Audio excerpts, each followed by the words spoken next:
सारा दिन यात्रा करने के पश्चात शाम के समय गंगाराम और बुलाकी नाई एक नगर के समीप पहुंचे और नगर के बाहर एक सुंदर बाग देखकर वही रात भर विश्राम करने का निश्चय किया।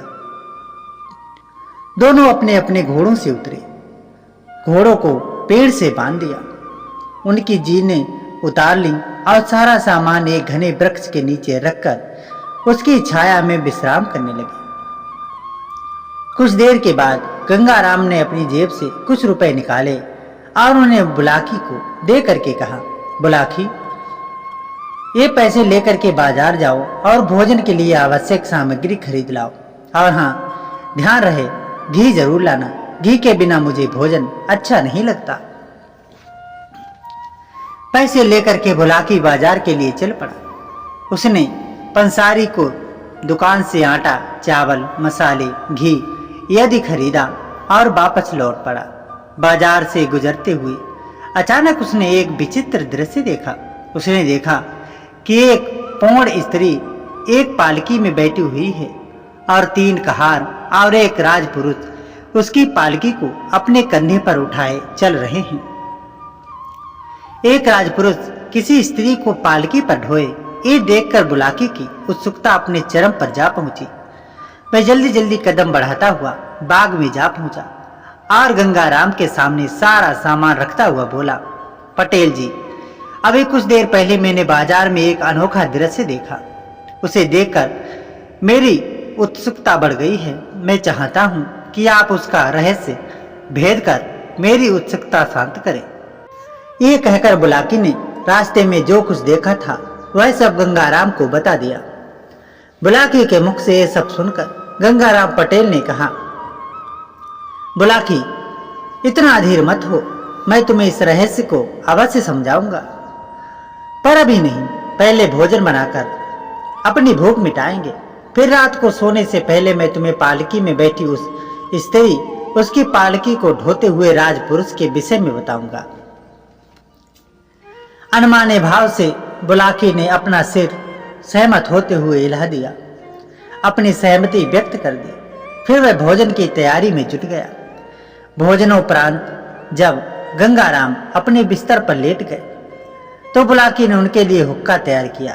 गंगाराम ने हुक्का गुड़गुड़ाते हुए बुलाकी से कहा, हाँ तो बुलाकी, अब तू सुन उस राजपुरुष और उस पालकी में बैठी उस प्रोणा स्त्री के विषय में, पर सावधान, ध्यान पूर्वक सुनते रहना और बीच बीच में होकार भी भरते रहना, जिसके कारण मैं ये जान सकूं कि तू सचमुच ही गंभीरता पूर्वक मेरे द्वारा कहे शब्दों को सुन रहा है।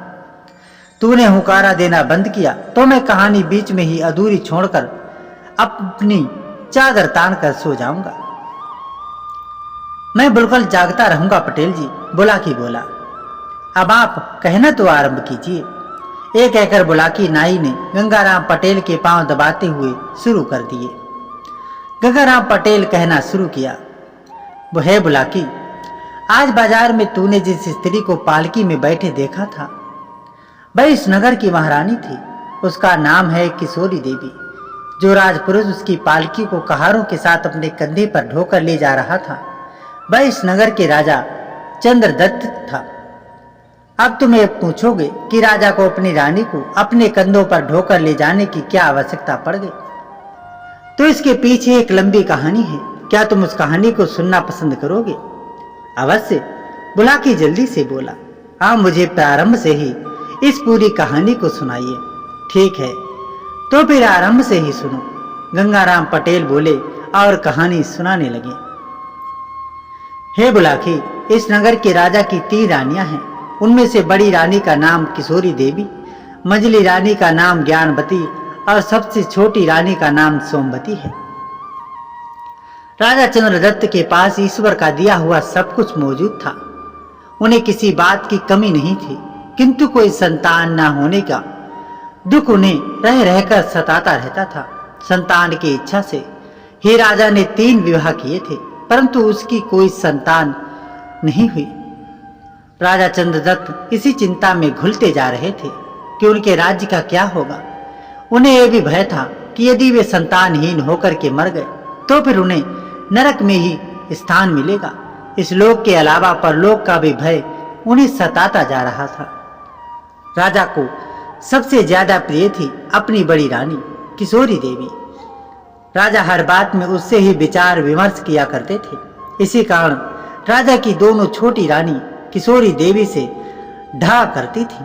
वे मन ही मन उससे ईर्ष्या करती थी, किंतु प्रकट कभी नहीं करती थी। राजा के डर से उसकी कोई बुराई नहीं कर पाती थी। बुलाकी गंगाराम पटेल से आगे कहता है, कहावत है कि परमात्मा सच्चे दिल से की गई प्रार्थना को एक न एक दिन अवश्य ही स्वीकार करता है। राजा चंद्रदत्त के साथ भी ऐसा ही हुआ। एक दिन ईश्वर ने उसकी प्रार्थना स्वीकार कर दी। बड़ी रानी किशोरी देवी को गर्व ठहर गया। यह जानकर राजा को बहुत प्रसन्नता हुई, किंतु उनकी दोनों छोटी रानियां ईर्ष्या से जल उठी।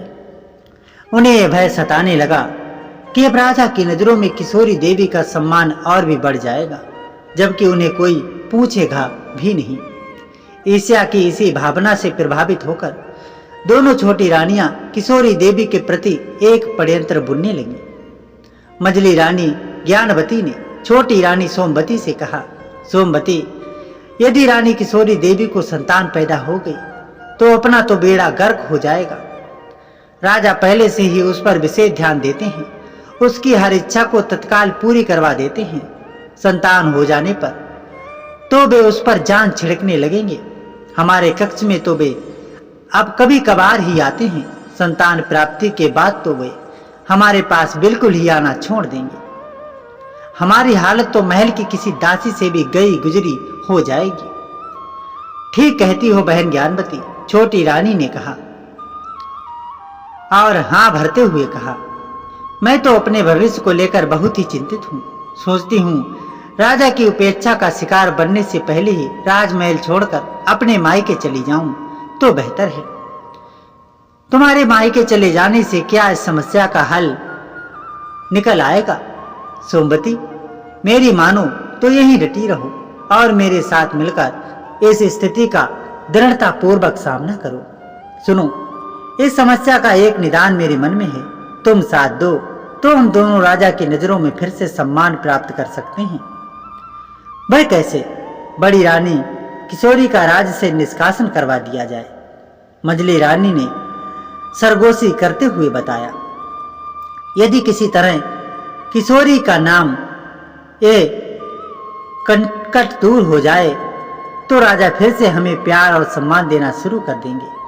हमारी खोई हुई प्रतिष्ठा हमें पुनः मिल जाएगी। पर यह संभव कैसे होगा? सोमवती ने आश्चर्य से पूछा। जरूर होगा, तुम इस बस देखती जाओ।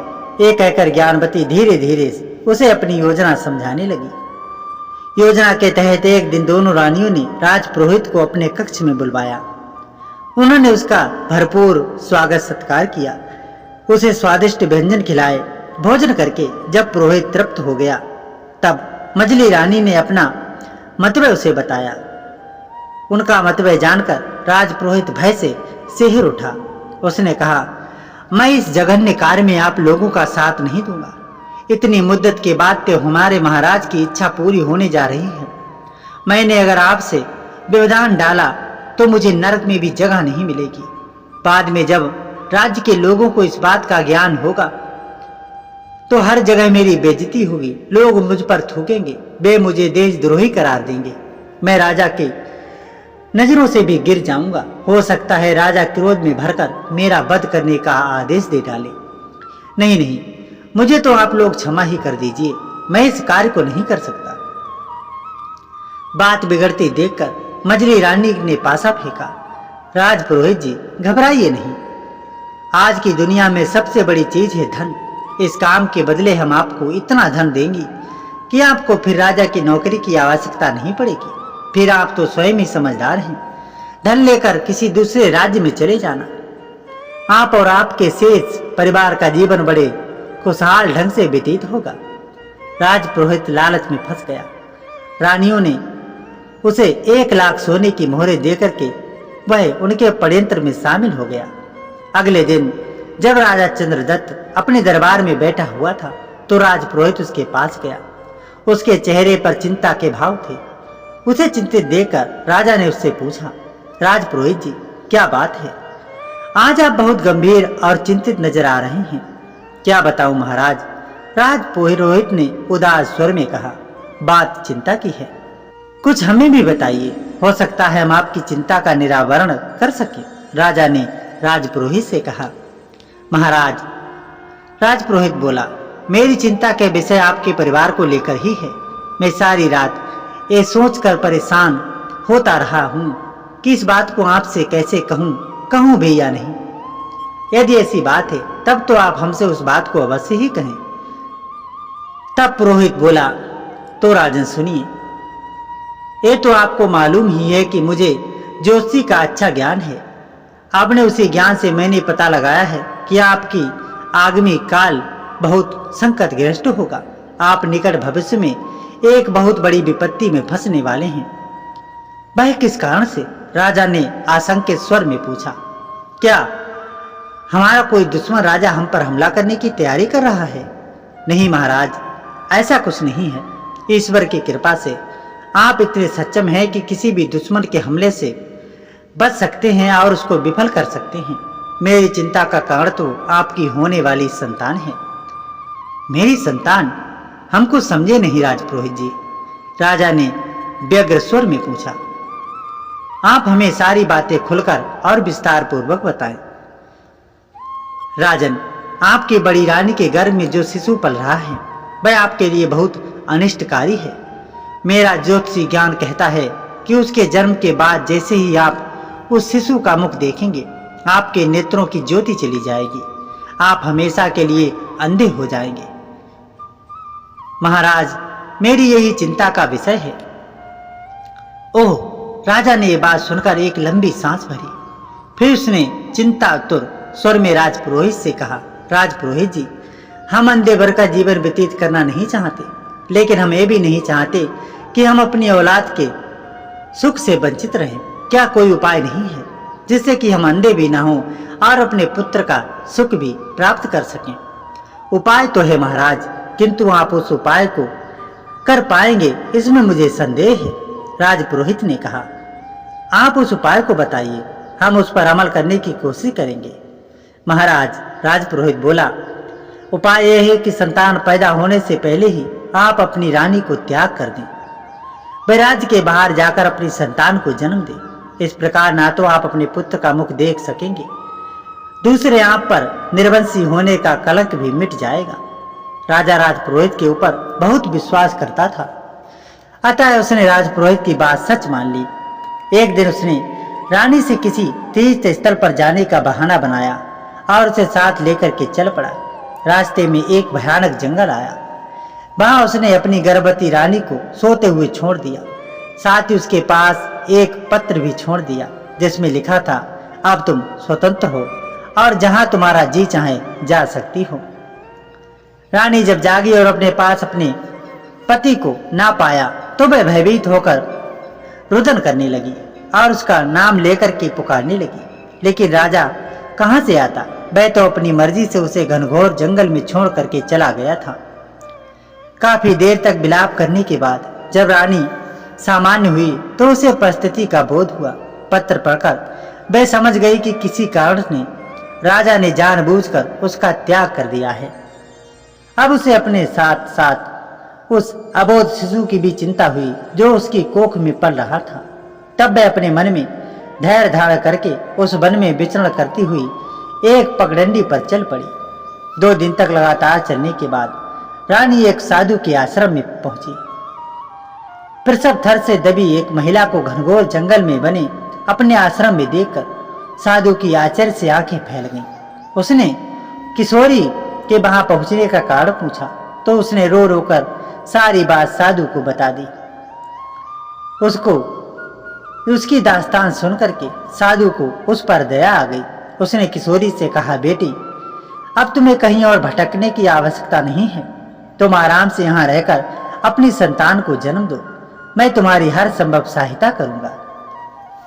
कुछ समय बाद जब रानी का गर्भकाल पूरा हुआ तो उसने एक पुत्र को जन्म दिया। साधु ने उस बालक का नाम रखा विशाल। अपनी माता और साधु के संधिन्य में बालक विशाल दूज के चांद की भांति बढ़ने लगा। समय किसी का इंतजार नहीं करता, उसका चक्कर निरंतर चलता रहता है। धीरे धीरे इस घटना को 12 वर्ष बीत गए। बालक विशाल अब 12 वर्ष की उम्र का सुंदर किशोर बन गया। उस महात्मा के आश्रम में और भी विद्यार्थी पढ़ते थे। वे सभी बालक संपन्न घरानों के थे, जिन्हें उनके अभिभावकों ने विद्यार्जन के लिए महात्मा के आश्रम में रखा हुआ था। पढ़ाई के उपरांत जब वे अपने अपने माता पिता को लेकर के बातें करते तो विशाल का मन उदास हो जाता था।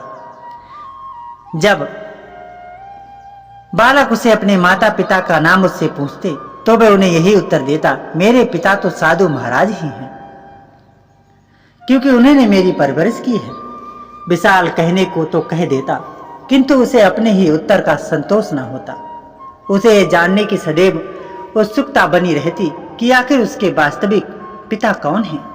एक दिन जब उसके साथी विद्यार्थियों ने पिता को न जानने पर उसका उपहास उड़ाया तो उससे रहा नहीं गया।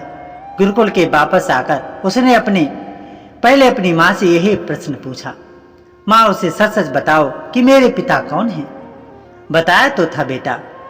माँ ने प्यार से अपने आंचल से उसका धूल भरा चेहरा पोंछते हुए कहा, स्वामी जी ही तेरे पिता हैं। ये झूठ है माँ, स्वामी जी मेरे पिता हरगिज नहीं हो सकते। वह तो तुम्हें बेटी कहते हैं। मुझे मेरे असली पिता का नाम बताओ।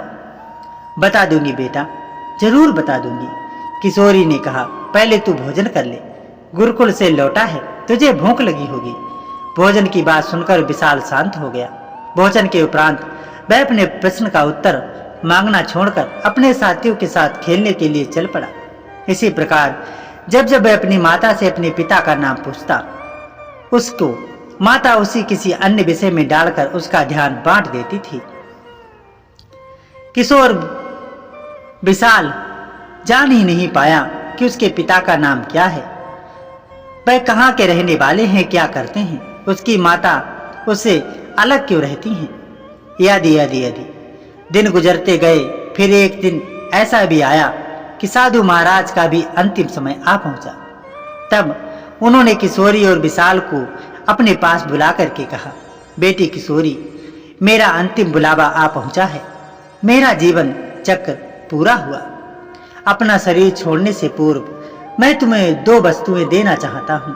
एक साधु महाराज ने अपनी सैया के नीचे से 2 चीजें निकाली। उनमें से एक तो कपड़े से बनी एक थैली थी और दूसरा एक तीर।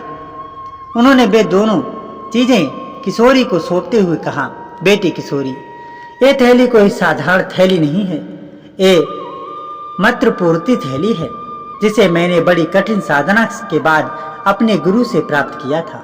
उसकी विशेषता यह है कि इसमें रखा धन कभी समाप्त नहीं होता। इस थैली से दिन में एक बार तुम जितना भी धन मांगोगी तुम्हें प्राप्त हो जाएगा। और इस तीर की विशेषता यह है कि इसका लक्ष्य कभी नहीं चूकता।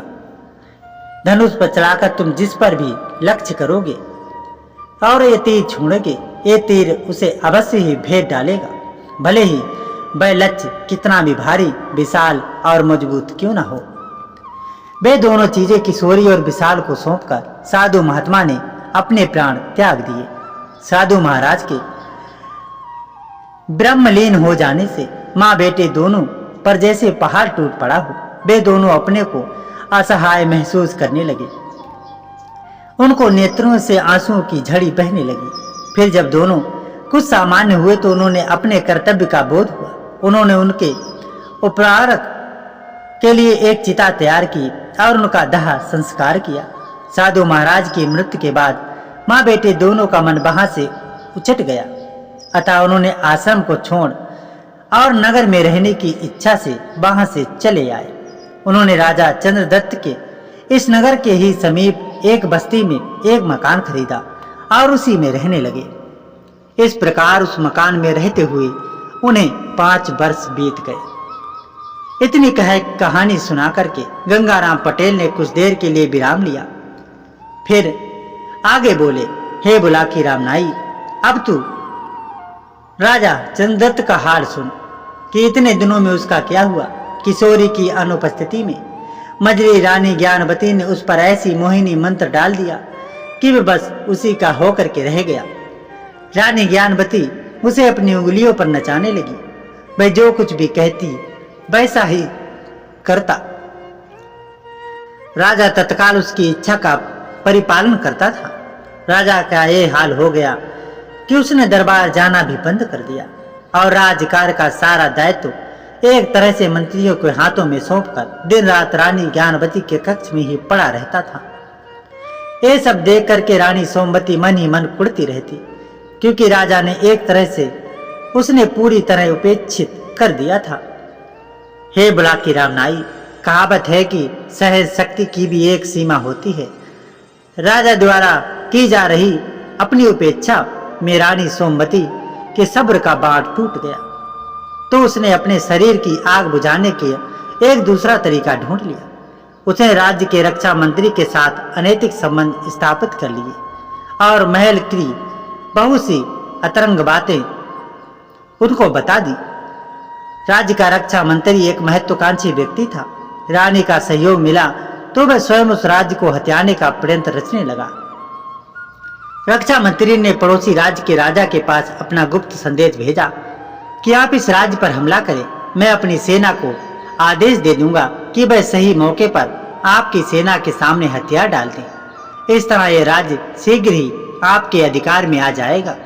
तब हम दोनों मिलकर इस राज्य का बंटवारा कर लेंगे।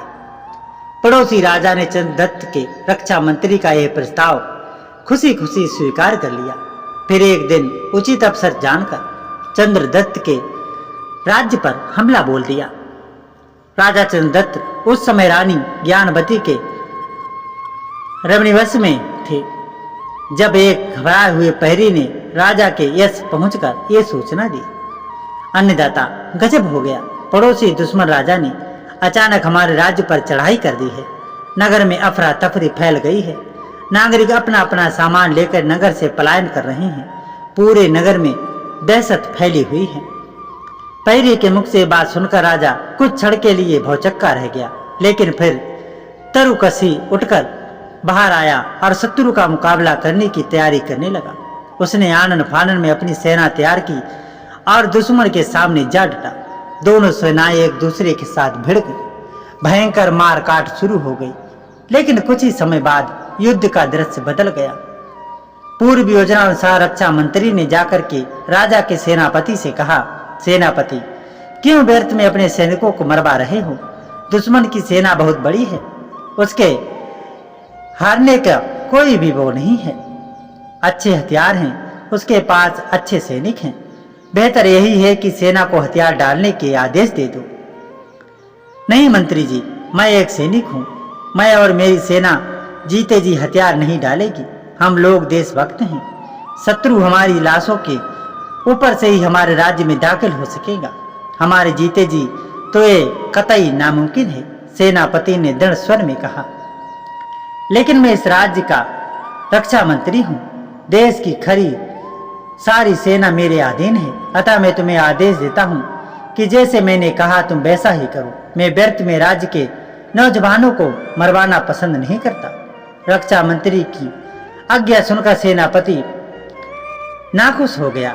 उसने बुझे मन से सेना को हथियार डालने का आदेश दे दिया। राजा चंद्रदत्त ने, जो स्वयं एक छोर पर शत्रु सेना से लोहा ले रहा था, जब अपने सैनिकों को शत्रु सेना के सामने हथियार डालते देखा तो उसे बड़ा आश्चर्य हुआ। लेकिन उससे पहले कि वह अपनी सेना को शत्रु को खदेड़ने का आदेश देता, एक साथ शत्रु सैनिकों ने उसे तीन ओर से घेर लिया और वे उसे बंदी बनाने का प्रयास करने लगे। ठीक उसी समय जब शत्रु सैनिक राजा को बंदी बनाने वाले थे, एक युवक तीर की भांति शत्रु के सैनिकों को चीरता हुआ राजा चंद्रदत्त के पास पहुंचा और उनसे कहा, राजन, हथियार उठाइए। अपने युद्ध करना बंद क्यों कर दिया? राजा हस्तप्रत था। उसकी समझ में नहीं आ रहा था कि ये क्या हो गया। मेरी सेना ने एक एक शत्रु सेना के सामने हथियार क्यों डाल दिए? उसके मुख से बोल ना फूटा। युवक ने फिर रुदे स्वर में कहा, राजन, शत्रु सैनिक सिर पर आ पहुंचे हैं। जल्दी से धनुष बाण उठाइए और शत्रु पर तीर बरसाने शुरू कर दीजिए। राजा ने फिर भी कोई उत्तर न दिया तो युवक ने आगे बढ़कर उसके हाथ से उसका धनुष छीन लिया। उसने तीर पर लटके अपने थैले पर तीर निकाला और निशाना साधकर शत्रु के सैनिकों पर छोड़ दिया। तीर सन्नाटा हुआ शत्रु सैनिकों की ओर लपका। राजा की आंखें आश्चर्य से फैल गई जब उसने देखा कि युवक के छोड़े हुए तीर ने एक साथ 25 सैनिकों की लाशें जमीन पर बिछा दी।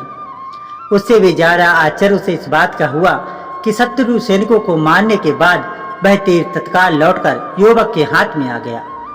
एक साथ अपने 25 साथियों की लाशें रणभूमि पर पड़ी देख शत्रु के सैनिक भी भौचक्के के रह गए। उन्होंने विश्वास भी नहीं हो रहा था कि तीर के एक ही निशाने से 25 सैनिकों की मौत कैसे हो सकती है। उनका आगे बढ़ना कुछ पल के लिए रुक गया। युवक ने प्रतीक्षा नहीं की। उसने प्रत्यंचा खींचकर दूसरी बार तीर को शत्रु सैनिकों की ओर फेंका। इस बार उसका निशाना बने शत्रु के 100 सैनिकों को मार करके पुनः युवक के हाथ में वह तीर वापस आ गया। युवक ने तीसरी बार जब तीर को शत्रुओं की ओर फेंका तो इस बार उसने शत्रु के 500 सैनिकों का वध कर डाला। फिर वह लौटकर पुनः युवक के हाथ में पहुंच गया। यह दृश्य देखकर शत्रु के सैनिकों का हौसला पस्त हो गया। उन्होंने राजा को पकड़ने का विचार त्यागा और पीछे की ओर भागने लिए। कुछ ही देर में मैदान साफ हो गया। अपने साथियों को रणभूमि छोड़कर भागते देख शत्रु सेना का मनोबल टूट गया और वह मैदान छोड़कर भाग निकली। राजा चंद्रदत्त जो अभी तक विस्तरित नैनों से क्या दृश्य हो रहा था देखकर भौचक्का था। उसने युवक से पूछा, तुम कौन हो और यह करिश्मा तुमने कैसे कर दिखाया? राजन, यही चमत्कारी तीर के कारण संभव हुआ है। यह तो मात्र कुछ हजार सैनिक की सेना हो, इससे भी कहीं बड़ी सेना के सामने मेरी ये तीर की तोती बोलती है। कहते हुए युवक ने अपना तीर राजा को दिखाया। राजा चंद्रदत्त उस युवक का बहुत आभारी था। अतः उसने कहा, युवक, मैं तुम्हारी बहादुरी से बहुत खुश हूँ। अगर तुम सही समय पर ना पहुँचते तो यकीनन शत्रु सैनिक मुझे गिरफ्तार कर लेते। तब या तो मुझे मार दिया जाता अथवा शत्रु की सेना की जेल में डाल दिया जाता। मैं तुम्हारा आभार प्रकट करता हूँ। कृपया कर मेरे साथ नगर चलो। युवक प्रसन्नता के साथ उनके साथ चलने को तैयार हो गया। इतनी कहानी सुनाकर गंगाराम पटेल ने बुलाकी नाई से पूछा, बुलाकी, क्या तुम समझ गए कि कौन सा वह युवक था? हाँ पटेल जी, विशाल के अलावा और कौन हो सकता है? और हाँ, वह तीर उसने इतनी विशाल संख्या में शत्रु को मार डाला था, वही साधु महाराज का दिया हुआ तीर था जिसे उन्होंने अपने ब्रह्मलीन होने से पहले विशाल को दिया था। बिल्कुल सही समझे, वह युवक विशाल ही था। अब सुनो आगे की कहानी, कहकर गंगाराम पटेल ने कथाक्रम आगे बढ़ाया। बुलाकी राम युवक के आभार से दबा राजा चंद्रदत्त उसे अपने महल में ले आया, जहां उसने युवक का खूब स्वागत सत्कार किया। उसे एक उच्च आसन प्रदान किया। फिर पूछा, युवक, अब मुझे अपना नाम बताओ। ये भी बता दो कि तुम्हारे माता पिता कौन हैं, तुम कहाँ रहते हो? राजन, युवक ने बताया, मेरा नाम विशाल है। मैं अपनी माता के साथ आपके नगर के समीप की एक बस्ती में रहता हूँ। मेरी माता का नाम किशोरी देवी है। पिता का नाम बतलाने में असमर्थ हूँ क्योंकि मैंने उन्हें कभी तक नहीं देखा और मेरे बार बार आग्रह करने पर भी मेरी माता किशोरी देवी ने उनका नाम नहीं बताया। विशाल के मुख से किशोरी देवी का नाम सुनकर राजा चंद्रदत्त का कलेजा धड़क उठा। उसे तुरंत अपनी बड़ी रानी का ध्यान हुआ। राजा अपने मन में सोचने लगा, कहीं इस युवक की माता किशोरी देवी मेरी बड़ी रानी तो नहीं, जिसे मैं गर्भ अवस्था की हालत में राजपुरोहित के कहने पर जंगल में छोड़ आया था। और ये युवक विशाल, ये मेरा पुत्र ही तो नहीं, जिसके विषय में राजपुरोहित ने भविष्यवाणी की थी। यदि तुमने अपने पुत्र का मुख देख लिया तो उसी समय जीवन भर के लिए अंधे हो जाओगे। ऐसा विचार कर उसने विशाल से कहा, विशाल, सचमुच तुम्हारे माता पिता एक होनहार सपूत को जन्म दिया है। हम तुम्हारी माता के दर्शन करना चाहते हैं ताकि उनसे मिलकर हम उन्हें तुम्हारे जैसा वीर युवक जनने की बधाई दे सके। क्या तुम हमें अपनी माता से मिलवाने ले चलोगे? क्यों नहीं महाराज, ये तो उनका सौभाग्य होगा कि एक राजा अपनी प्रजा के एक साधारण से नागरिक से मिलने स्वयं उनके घर पहुंचे, विशाल ने कहा। तब विशाल बड़े उत्साह के साथ राजा चंद्रदत्त को अपने घर ले गया। राजा ने जब विशाल की माता किशोरी देवी को देखा तो पहली ही नजर में उसे पहचान गया। हठात उसके मुंह से निकला, महारानी किशोरी देवी तुम? किशोरी देवी ने झुककर राजा के चरण छुए, बोली, हाँ महाराज, आपने ठीक पहचाना है। मैं आपके चरणों की दासी बहन किशोरी देवी हूँ और ये युवक विशाल आपका ही पुत्र है स्वामी।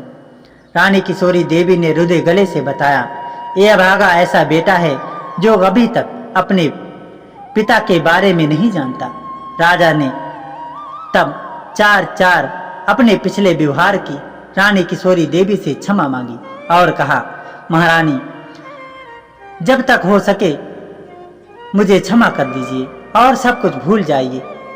अब राजमहल चलकर अपने पद को प्रतिष्ठित कीजिए। राजा की बात सुनकर रानी किशोरी देवी कुछ कहना ही चाहती थी कि तभी विशाल बोल पड़ा, राजन, इतना तो मैं जान ही चुका हूँ कि आप मेरे पिता हैं। किन्हीं कारणों से आपने गर्भावस्था में मेरी माता का त्याग कर दिया था। मैं उन कारणों को जानना नहीं चाहता, किंतु इतना अवश्य कहूंगा कि मेरी माता अब आपके राजमहल में एक शर्त पर ही वापस जाएंगी। कौन सी शर्त है बेटा? आशंकित स्वर में राजा ने पूछा। आप स्वयं अपना कंधा लगाकर कहारों के साथ इसे पालकी में बिठा करके ले चलेंगे, तभी ये राजमहल जाएंगी, अन्यथा नहीं। राजा ने अपने पुत्र का यह आग्रह साहस स्वीकार कर लिया और रानी को पालकी ढोने के लिए तैयार हो गया। कहानी का समापन कर गंगाराम पटेल ने बुलाकी राम नाई से कहा, बुलाकी, अब तो तुम समझ ही गए होगे कि पालकी में बैठी वह पूर्णा स्वामी कौन थी और उसकी पालकी को कहारों के साथ ढोने वाला वह राजपुरुष कौन था। हाँ पटेल जी, बिल्कुल समझ गया। आपने मेरी शंका का समाधान कर दिया है, अतः मैं भी आपसे जान करके ये समझ गया हूँ। मैं अब आपके साथ आगे की यात्रा पर जरूर चलूंगा। ठीक है, अब तू भी सो जा और मेरी आंखें भी नींद से गहराने लगी हैं। सुबह उठकर फिर से यात्रा आरंभ करनी है। कहकर गंगाराम ने चादर ओढ़ ली। बुलाकी भी सोने का उपक्रम करने लगा। मित्रों, इसी तरह की बुलाकी राम नाई और गंगाराम पटेल की कहानियां आगे भी जारी रहेंगी। तो मित्रों, हमारे चैनल से जुड़े रहें ताकि आगे की कहानी आप तक पहुंचती रहे। तो मित्रों, आज की ये कहानी आपको कैसी लगी हमें कमेंट में जरूर बताइएगा। साथ ही हमारे चैनल MK प्रणा पर हमसे नए जुड़े हैं तो चैनल को सब्सक्राइब करके बेल आइकन को जरूर दबाएं ताकि आने वाली वीडियो की नोटिफिकेशन आपको सबसे पहले मिलती रहे। तो मित्रों, मिलते हैं आगे किसी शानदार वीडियो के साथ। तब तक के लिए आप सभी का धन्यवाद। राधे राधे।